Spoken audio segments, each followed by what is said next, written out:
Assalamualaikum warahmatullahi wabarakatuh. Kembali lagi bersama gue di Seraloda.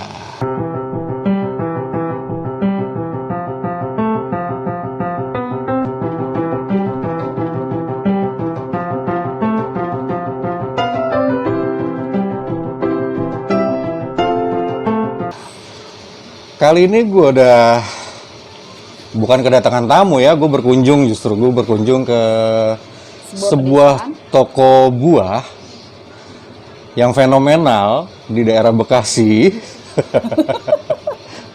Toko buah apakah itu? Tapi di sini gue ngomong bukan sama ownernya. Jadi ini toko buahnya Niken. Yang waktu itu videonya ada di YouTube gue juga. Jadi gue hari ini berkunjung ke tokonya Niken, dan ini saudara Septiani. Lu rekan bisnis. Rame ya. Lu rekan bisnis ya? Ya. Rekan bisnis. Rekan bisnis tuh jadi lu apa? Lu bukan karyawan dong. Tadi kan lu bilang karyawan. Lu bukan karyawan, tapi gelap ya. Tapi lu dengan Niken itu gimana hubungan bisnis lu apa sama Niken? Niken itu memberikan modal. Modal yang gue olah sendiri gitu. Apa nih basicnya kita biar sama kan gitu, maksudnya sebelumnya kan dia sudah ini buah kan. Bentar. Sebelum dilanjut, ini kacamata ganggu nih. Gue jadi tidak bisa melihat. Nah, baru kelihatan deh. Terus, lanjut. Niken ngasih modal gitu, usaha. Modal usaha. Bentar. Sebelum dilanjutin, jadi di video gue yang kemarin itu bintang tamu gue Niken itu pernah cerita bahwa ada temennya dikasih modal usaha. Jadi lu ya? Iya, gua. Oh.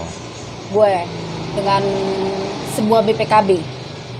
Ya, sebuah BPKB itu gue masukin ke koperasi, yang kebetulan juga koperasinya tuh yang sebagai ketua koperasinya juga teman kita juga gitu kan. Cair lah gitu kan, cair. Nah itulah mulai gue usaha Buah. Tapi sebenarnya usaha buah lo nggak di sini ya? Enggak. Ini punya Niken ya? Iya. Ini punya Niken. Ini toko jadi punya Niken. Judulnya adalah apa? Kenwuni Buah Segar. Instagram ada di mana? Di Line ada, dicari di Tokopedia ada Kenwuni Buah Segar. Jadi lo kalau yang mencari buah segar, silakan cari di sosmed itu. Terus kenapa lo nggak buka usaha lain? Kenapa lo di buah juga sama seperti ini kan? Berpikirnya gini sih, pada kemarin tuh berpikirnya gini, ini kan musim COVID gini gitu kan, orang tuh pasti lebih mencari makanan atau sesuatu yang bisa menaikkan imun tubuh gitu kan, vitamin gitu kan. Kadang kan ada orang yang memang tidak mau konsumsi vitamin yang obat-obatan gitu kan. Nah inilah pemikiran gue tuh kayak gitu, ternyata sama Niken. Nah ya akhirnya ya udahlah gitu. Jadi dasarnya adalah mencari ide yang bisnis yang bisa jalan di masa pandemi ini. Ya. Dan buah segar itu salah satu yang jalan ya, selain makanan yang lain. Iya, betul. Oke. Sebelum COVID ini, lu kerja di mana? Gue selama 18 tahun tuh gue kerja di Toyota. Sebagai counter sales. Oh. Jadi lo marketing lah ya. 18 tahun. Iya, 18 tahun. Tiba-tiba apa yang terjadi? Tiba-tiba lu kena PHK kah atau Sebelumnya, sebelum gue ini sih gue sempat sakit ya. Gue sakit tuh hampir 3 bulan ya, hampir 3 bulan. Hampir sebulan tuh sebulanan tuh gue nggak bisa jalan.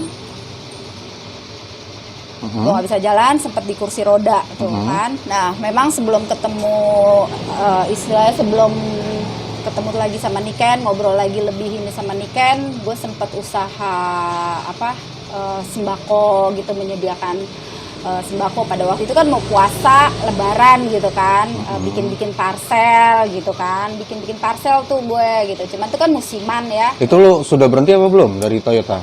Belum. Oh belum, lo masih tapi dalam bekerja? keadaan sakit, gue nggak bisa masuk. Oh oke.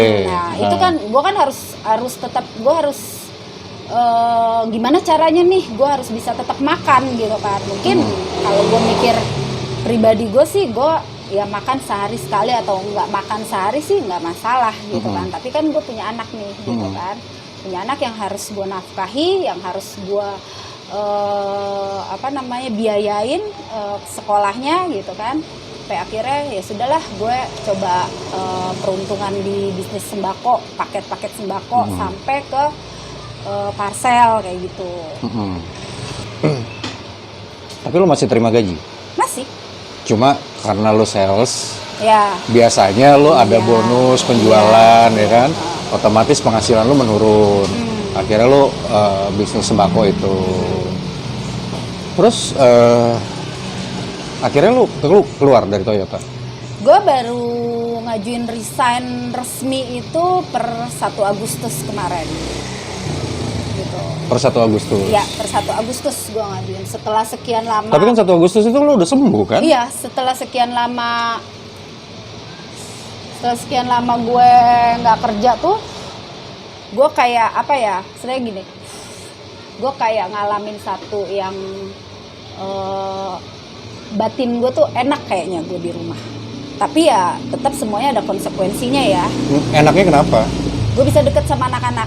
Ya belasan tahun loh gitu belasan kan. Tahun gue kerja, berangkat pagi, pulang malam gitu kan. Wanita karir.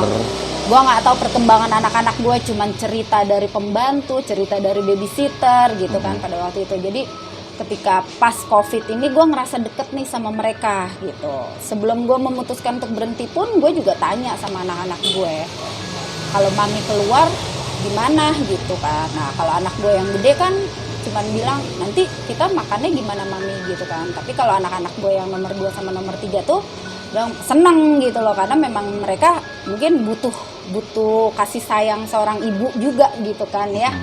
Setelah bertahun-tahun gue istilahnya ya cuman nyediain makan kasarannya gitu kan, nyediain makan, gue berangkat kerja. Sejarang apa lo ketemu sama anak lo waktu itu? Kalau ketemu sih setiap hari ketemu gitu, cuman kan waktu gue tuh yang bener-bener full ke anak-anak tuh nyaris nggak ada.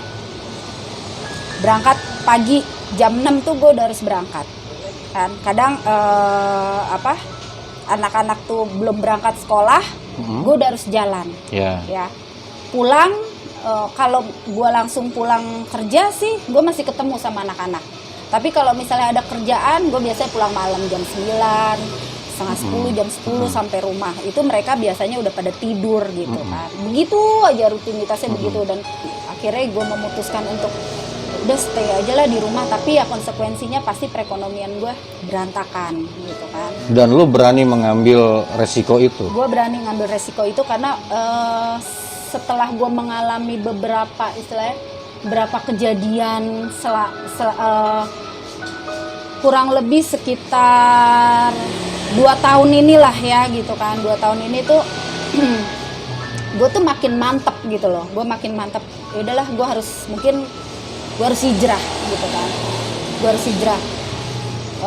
Gue percaya gitu loh, rezeki itu udah ada yang ngatur. Iya, tapi maksud gue dalam membuat keputusan ini kan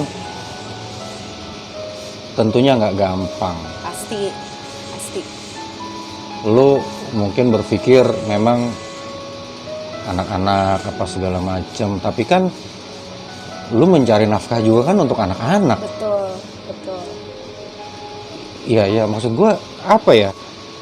Pertimbangan lu apa yang membuat makin berat. Maksud gue gini, oke lah, waktu lu banyak sama anak-anak, tapi waktu doang kan nggak cukup. Betul. Ya itu yang gue bilang, pilihan ya, semua pilihan gitu loh. Iya. Karena gue sudah meyakini gitu loh, ketika gue mengambil keputusan gue stay di rumah gitu, gue tahu nih bakalan seperti sekarang gitu, kehidupan gue bakalan seperti sekarang gitu kan. Sorry sebelumnya, waktu itu lu masih single, Masih single yang kapan? membuat keputusan untuk berhenti atau Gue tuh fix saat gue mengambil keputusan udah mantep banget itu memang setelah gue menikah gitu, setelah gue menikah.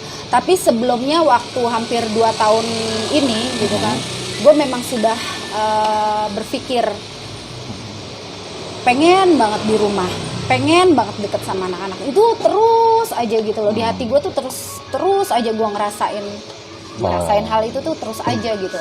Jadi berarti yang mempermudah lu mengambil keputusan adalah ini sebelumnya lu single parent ya. Lu menikah lagi tahun 2020 bulan Februari. Sudah Covid ya? Sebelum Covid. Sebelum Covid ya. COVID Jadi itu gue nikah Februari, Maret itu Covid. Maret ya. Habis gue buka warung tuh gue kena Covid dampak. ya. Ya, oke. Berarti lo membuat keputusan itu setelah lo menikah. Berarti ya ada ini ya, maksudnya agak ringan lah karena lo udah ada suami kan. Ya. Yang bisa membackup seperti itu. Suami lo kerja di mana waktu itu? Suami gue tuh kerja di insurannya BCA, grupnya BCA. Tapi sejak Covid itu juga dia dirumahkan. Benar juga. Dirumahkan juga. Jadi saat lo membuat keputusan yang lo anggap ada backup lah dari suami, ternyata suami juga kena. Iya. Dan akhirnya ya lo berdua harus banting setir lagi. Betul. Gila ya. Iya. Gila emang Covid ini. Oke. Lalu lu mulai usaha buah-buahan dengan dibantu modal dari Niken. Iya. Berjalan sekarang. Berjalan, puji Tuhan berjalan ya. Ya ada aja lah ya rezekinya. Yang penting gue berprinsip kalau gue ngeliat ke belakang rasanya kok jauh banget dari ekspektasi gue ya gitu kan ya, dari harapan-harapan gue. Tapi ya itu karena gue sudah menghilangkan hal-hal yang seperti itu, ya udahlah gue jalanin aja gitu. Dulu waktu lo kerja di Toyota, kehidupan lo tentu jauh ya, mewah ya. Ketawa sih. Ya yang pasti sih segalanya gue punya gitu kan, ya. Secara materi gue punya. Secara materi lu punya, lu bisa Berlebih apa aja. Iya. Lu mau apa aja lu kebeli. Iya betul. Bahkan di luar itu. Betul. Di luar yang lu mau juga lu bisa. Iya betul. Sampai barang-barang yang tidak tersentuh pun lu bisa beli. Iya. Jadi paling nggak udah pernah ngerasain lah ya gitu. Tapi ya kadang-kadang namanya gue manusia ya, kadang suka yang penyesalan sih nggak ada ya, penyesalan nggak ada atau belum ada gue nggak tahu ya, beda tipis tuh ya. Tapi yang pasti karena memang gue udah tekad gue di hati gue tuh udah bulet banget gitu kan, gue harus hijrah, gue pengen melakukan sesuatu di sisa hidup gue, gimana caranya gue harus menjadikan anak-anak ini harus jauh lebih baik dibanding gue dengan cara gue gitu. Gue ngerasa sih saat gue kerja ya gue nggak ngilang-ngilangin ya gitu, semuanya gue punya, semuanya gue ada gitu kan. Tapi ternyata itu semua sudah hilang gitu kan. Semua itu sudah nggak ada. Jadi ya udah realistis aja gue ngejalanin aja gitu. Gak, maksud gue gini. Lu gak kangen masa-masa kejayaan lo gitu? Kalau kangen masa-masa gitu loh saya, maksud gua perubahan ekonomi ini kan kalau tidak mau dibilang kejatuhan ya, ini kan perubahan ini kan yang lu sengaja. Iya. Bukan artinya bukan lu nggak sengaja. Kan ada orang yang dia jatuh ekonominya karena kalau bisnis bangkrut, dia udah usaha segala macem nggak bisa. Terus ada juga yang di PHK kayak gitu. Tapi kan lu resign. Iya, resign. Dan itu bos gue tadinya nggak mau loh tanda tangan gitu. Iya. Dan Karena lu terlalu menghasilkan buat perusahaan. Ya mungkin udah gitu, mungkin gue yang paling senior ya di situ. Terus mungkin juga istilahnya kalau teman-teman gue bilang tuh gue yang pasti peletakan batu pertama lah kalau kata anak-anak kantor gitu kan. Mereka juga nggak nyangka gue, bener-bener nggak nyangka gue harus ngambil keputusan itu gitu. Tapi ya ini emang harus gue jalanin, konsekuensinya ya gue harus siap gitu. Dan buat gue nggak ada kata mundur Demi anak-anak. ya, ini anak-anak. Dan rasanya emang sih ya nggak munafik secara materi tuh kayak bumi sama langit ya.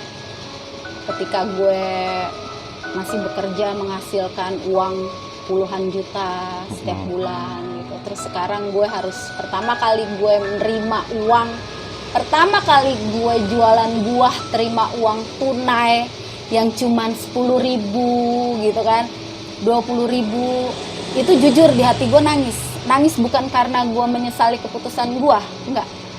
Gue menyesali kenapa ya dulu gue begitu menghambur-hamburkan sesuatu yang mudah gitu kan. Sekarang gue untuk mendapatkan ini, begitu dapat tuh gue rasanya Seberapa menghambur-hamburkannya lo waktu itu? waduh, kalau ngomong hambur-hamburin sih kayak Apa? banget ya. Iya, gimana? Gitu Lu kan, ngapain ya. aja? Lu dengan harta lu yang